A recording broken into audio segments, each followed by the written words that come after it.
रब्बी इश्रह ली सदरी वयस्सिर ली अमरी वहलुल उक़दतम मिन लिसानी यफ़क़हू क़ौली रब्बी यस्सिर वला तुअस्सिर वतम्मिम बिल खैर व बिका नस्ताईन आमीन या इलाही आमीन। सल्लल्लाहु अला हबीबिही सय्यदिना मुहम्मदिन व आलिहि वसल्लम। अस्सलामु अलैकुम व रहमतुल्लाहि व बरकातुहू।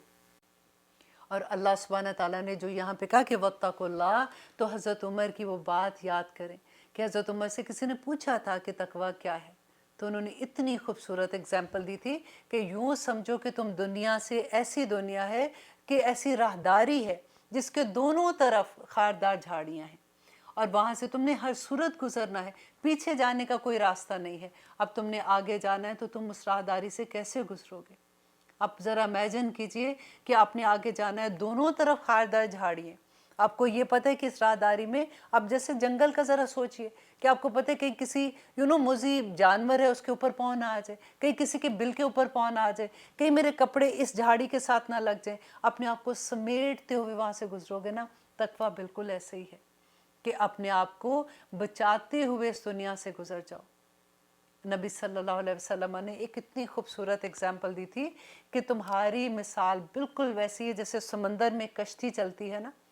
बिल्कुल उसी तरह से कि दुनिया अल्लाह सुब्हानहू तआला ने हमारे लिए बनाई है। दुनिया की हर नेमत से, देखिए अल्लाह सुब्हानहू तआला ने जो नेमतें दी हैं उनको एंजॉय करने का हक है, बस बात यह है कि अल्लाह की नेमतों पे शुक्र अदा करना है। लेकिन वो बिल्कुल ऐसे ही है जैसे एक समंदर है, उसके ऊपर कश्ती जा रही है, वो समंदर के जितनी भी चीज़ें हैं उसको एंजॉय भी कर रहा होता है बंदा बैठा हुआ, लेकिन अगर वो पानी कश्ती के अंदर आ जाता है तो कश्ती डूब जाएगी ना। इसी तरह से अगर इंसान के दिल के अंदर दुनिया आ जाएगी तो इंसान बर्बाद हो जाएगा, वो ख़त्म हो जाएगा।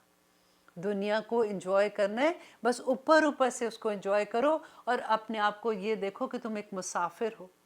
अल्लाह सुब्हानहू तआला ने ये दुनिया में जितनी चीज़ें रखी, अल्लाह ने काल मालु वल बनूना ज़ीनतुल हयात दुनिया वल बाक़ियातुस सालिहात, ये दुनिया की ज़िंदगी की ये सारी रौनकें जो है ये दुनिया की ज़िंदगी की हैं, और यही तो अल्लाह सुब्हानहू तआला ने हमें भेजा है और यही अमल की जगह भी है।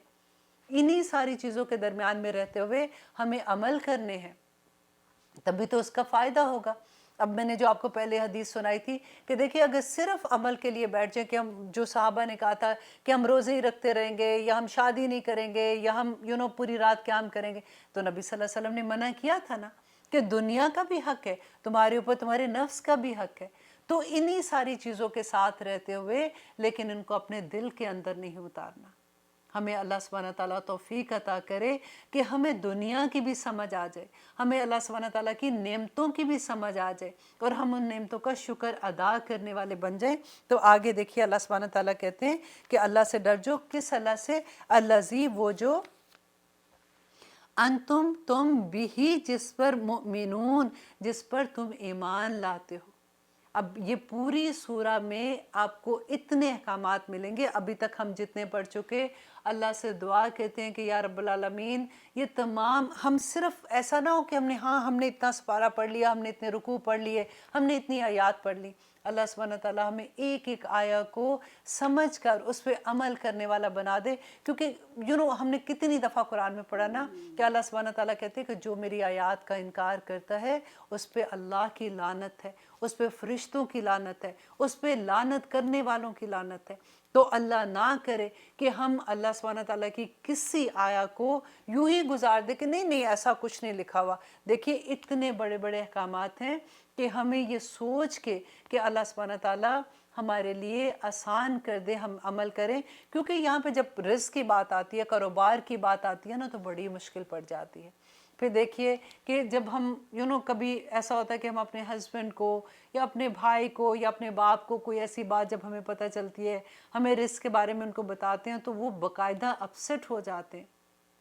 फिर अल्लाह से दुआ किया कीजिए कि या रब्बल आलमीन हमें हिकमत अता कर, हमें वो बात करने की सलाहियत अता कर, ताकि हम जब बात करें तो वो दूसरे के दिल में उतर जाए, और उसको हम जब ये बताएं कि रिज़्क़ हलाल कितना इम्पॉर्टेंट है तो वो इस बात को समझ सके किसी तरह से। और एक असूल याद रखिए कि जब आप किसी को कोई ऐसी नसीहत करना चाहते हैं ना जिसमें आपको पता होता है, फॉर एग्ज़ाम्पल किसी की کوئی عادت ایسی ہے تو آپ اس کو بتانا چاہتے ہیں، آپ اپنے فرینڈس میں بیٹھے، تو کبھی آپ لوگوں کے درمیان میں کسی کو مت ٹوکیں، مت کسی کو یہ کہیں کہ دیکھو یہ تم غلط کر رہی ہو، یہ تم ایسے کر رہی ہو۔ ہمیشہ نصیحت جو ہے نا وہ 1 to 1 کرنی چاہیے۔ اگر آپ کو یہ لگتا ہے کہ کسی میں کوئی عادت اچھی نہیں ہے، اب میں اس کو کیسے بتاؤں، تو ہمیشہ آپ دیکھیے جب آپ 1 to 1 بتائیں گے نا، وہ کبھی مائنڈ نہیں کرے گا بندہ، وہ اکثر یہ ہوگا کہ وہ آسانی سے اس کو ایکسیپٹ کر لے گا اور آپ کا جو مقصد ہوگا وہ بھی پورا ہو جائے گا۔ لیکن آپ یہ دیکھیں کہ جب ہم سب کے سامنے بات کرتے ہیں نا، اور سب کے سامنے کسی کو پوائنٹ آؤٹ کریں کہ دیکھو یہ تم بڑی غلط بات کر رہی ہو، یہ غلط بات ہے، یہ اللہ سبحانہ تعالیٰ نے منع کیا ہوا ہے، تو اس وقت وہ ایک دم سے ڈیفینسو موڈ میں آ جاتا ہے۔ وہ ہمیشہ یہ ہوگا کہ وہ آپ کو اتنا سنپ کرے گا کہ وہ پھر آپ کو 100 باتیں سنا دے گا، بلکہ آپ کو یہاں تک شرمندہ کر دے گا کہ نیا نیا اسلام تمہیں آیا ہے، تم اب ایسی باتیں کرنا شروع ہوئی ہو، پہلے تو تم بھی ایسی تھی، تم اپنا گھر دیکھو، تم اپنے بچوں کو دیکھو، تم اپنی بہو کو دیکھو، تم اپنے وہ ساری چیزیں آپ کو ایسے کہہ دے گا کہ اس کے بعد آپ کی ہمت ہی نہیں پڑے گی کہ آپ بات کر سکیں۔ تو اس لیے اللہ سبحانہ تعالیٰ سے حکمت کی دعا کیا کیجئے کہ یا رب العالمین مجھے حکمت عطا کر کہ صحیح وقت میں صحیح بات اور صحیح جگہ پہ صحیح بات کرنے کی توفیق عطا کرے۔ آمین ثم آمین۔ انشاءاللہ اب لیتے ہیں یہاں پہ ہم اپنا پروگرام آج ختم کرتے ہیں۔ اللہ سبحانہ تعالیٰ سے پھر سے دعا کرتے ہیں کہ اللہم ارنی حقا حقا وارزقنا اتباعہ وارنا باطلا باطلا وارزقنا اجتنابہ۔ السلام علیکم ورحمۃ اللہ وبرکاتہ۔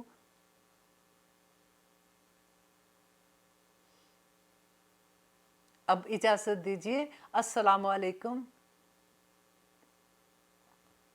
اب اجازت دیجیے، سبحان ربک رب العزت عما یصفون وسلام علی المرسلین والحمد للہ رب العالمین۔ السلام علیکم ورحمۃ اللہ وبرکاتہ۔